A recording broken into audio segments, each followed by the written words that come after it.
అందరికీ నమస్కారం. Welcome to my channel. ఈ వీడియోలో ఏపీ ప్రభుత్వ పెన్షనర్లకు 3% అదనపు పెన్షన్ పెంపు ఇప్పుడే అందిన భారీ శుభవార్త. దీనికి సంబంధించినటువంటి పూర్తి తాజా సమాచారాన్ని వీడియోలో తెలుసుకుందాము. వీడియోని ఎక్కడ గాని స్కిప్ చేయకుండా ఎండ్ వరకు చూసేయండి. అప్పుడే ఇన్ఫర్మేషన్ పూర్తిగా అర్థమవుతుంది. అలాగే వీడియో చూస్తున్న ప్రతి ఒక్కరు వీడియోకి లైక్ చేయండి ఫ్రెండ్స్. ఈ వీడియోని తోటి పెన్షనర్ మిత్రులతో అయితే షేర్ చేయండి. కొత్తగా మన ఛానల్ చూస్తున్నవారు ఇంకా ఎవరైనా సబ్స్క్రైబ్ చేసుకోకుంటే వెంటనే మన ఛానల్‌ని సబ్స్క్రైబ్ చేసుకోండి. దీని ద్వారా నేను చేసే లేటెస్ట్ వీడియోస్ అన్నీ మీ వరకు రీచ్ అవుతాయి. ఇంకా ఆలస్యం చేయకుండా వివరాల్లోకి అయితే వెళ్ళిపోదాము. ఫ్రెండ్స్, ఇక విషయానికి వచ్చినట్లయితే రాష్ట్ర ప్రభుత్వ పెన్షనర్లు తమకు జరుగుతున్న అన్యాయంపై తీవ్ర ఆందోళన వ్యక్తం చేస్తున్నారు. ముఖ్యంగా 11వ పీఆర్సీ అదనపు quantum pension additional quantum of pension శాతాన్ని తగ్గించడంపై వారు తీవ్ర అసంతృప్తితో ఉన్నారు. ఈ నేపథ్యంలో తమ న్యాయమైన డిమాండ్లను పరిష్కరించాలని కోరుతూ ప్రభుత్వానికి పలు విజ్ఞప్తులు చేస్తున్నారు. మొదటిది విజ్ఞప్తుల్లో మొదటిదండి, అదనపు క్వాంటమ్ పెన్షన్ ఏక్యూపీపై ఆందోళన పునరుద్ధరణకు డిమాండ్. వృద్ధాప్యంలో పెన్షనర్లకు అదనపు ఆర్థిక భరోసా కల్పించే అదనపు క్వాంటమ్ పెన్షన్ విషయంలో ప్రభుత్వం తీసుకున్న నిర్ణయం పెన్షనర్లను తీవ్ర నిరాశకు గురిచేసింది. గతంలో జరిగిన మేలు 9వ పీఆర్సీ 2010 నుంచి అండి, ఈ 75 సంవత్సరాలు నిండిన పెన్షనర్లకు సైతం 15% అదనపు క్వాంటమ్ పెన్షన్ను ప్రభుత్వం మంజూరు చేసింది. తదుపరి మెరుగుదల 12 జనవరి 2019 నుంచి దీనిని మరింత విస్తరిస్తూ 70 సంవత్సరాలు నిండిన వారికి కూడా ఒక 10% అదనపు పెన్షన్‌ను వర్తింపజేసింది. ఇది పెన్షనర్లకు ఎంతో ఊరటిచ్చింది. అలాగే పెన్షనర్లు వారి యొక్క హక్కులాగా దీన్ని సాధించుకున్నారనమాట. సో, గత చంద్రబాబు ప్రభుత్వంలో 2014, 19లలో సో, వారు ఎంతో కష్టపడి ఈ విధంగా తెచ్చుకున్న ఈ యొక్క పెన్షన్‌ను 11వ పీఆర్సీలో కోత విధించడం జరిగింది.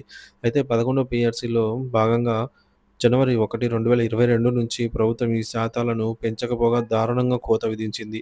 70 ఏళ్లు నిండిన వారికి 10% నుంచి 7%కి తగ్గించారు. 75 ఏళ్లు నిండిన వారికి 15% నుంచి 12%కి తగ్గించారు. ఈ నిర్ణయంపై పెన్షనర్లు తీవ్ర ఆవేదన వ్యక్తం చేస్తూ న్యాయస్థానాలను ఆశ్రయించడంతో పాటు నిరసన కార్యక్రమాలు చేపడుతున్నారు. పొరుగు రాష్ట్రంతో పోలిక.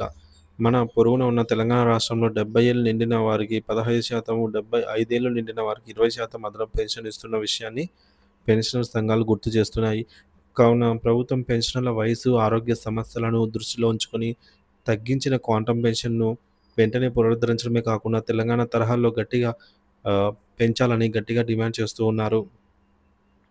సో, ఎందుకంటే గత చంద్రబాబు గారి ఈ యొక్క అదనపు పెన్షన్నయితే 10%, 15% ప్రొవైడ్ చేశారనమాట. సో, ఇప్పుడు అవి 7%, 12%గా తగ్గిపోయాయి. ఆ తగ్గించిన 3% ఏదైతే ఉందో దాన్ని వెంటనే పెంచాల్సిన అవసరం ఎంతైనా ఉంది ఫ్రెండ్స్. ఇక పెన్షనర్ల పెన్షన్ల చెల్లింపు మరియు బకాయిలు. సకాలంలో పెన్షన్ చెల్లింపు. ప్రతి నెల 15వ తేదీ లేదా ఆ తర్వాత పెన్షన్లు జమ కావడం వల్ల వృద్ధాప్యంలో ఉన్న పెన్షనర్లు తీవ్ర ఆర్థిక ఇబ్బందులకు గురవుతున్నారు. కావున ప్రతి నెల 1వ తేదీనే పెన్షన్లు జమ చేసేలాగా ప్రభుత్వం చర్యలు తీసుకోవాలని కోరుతున్నారు. డీఆర్ బకాయిల విడుదల. ప్రభుత్వానికి దీర్ఘకాలంగా పెండింగ్‌లో ఉన్న కరువు భత్యం, డీఆర్ బకాయిలను ఏకమొత్తంలో వెంటనే విడుదల చేసి పెన్షనర్లను ఆదుకోవాలని విజ్ఞప్తి చేస్తున్నారు. మూడోది వైద్య సదుపాయాల మెరుగుదల. అన్ని మందుల లభ్యత.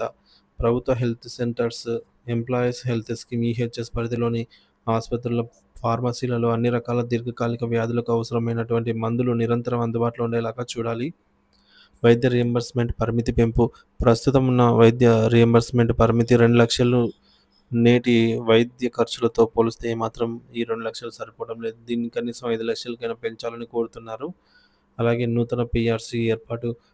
ప్రస్తుత పీఆర్సీ కాలపరిమితి ముగిసినందున ఉద్యోగులు మరియు పెన్షనర్ల వేతనాలు, పెన్షన్లు సవరించేందుకు ప్రభుత్వం తక్షణమే నూతన పీఆర్సీ, 12వ పీఆర్సీ కమిషన్‌ను నియమించి వీలైనంత త్వరగా సిఫార్సులను అమలు చేయాలని అయితే డిమాండ్ చేస్తున్నారు.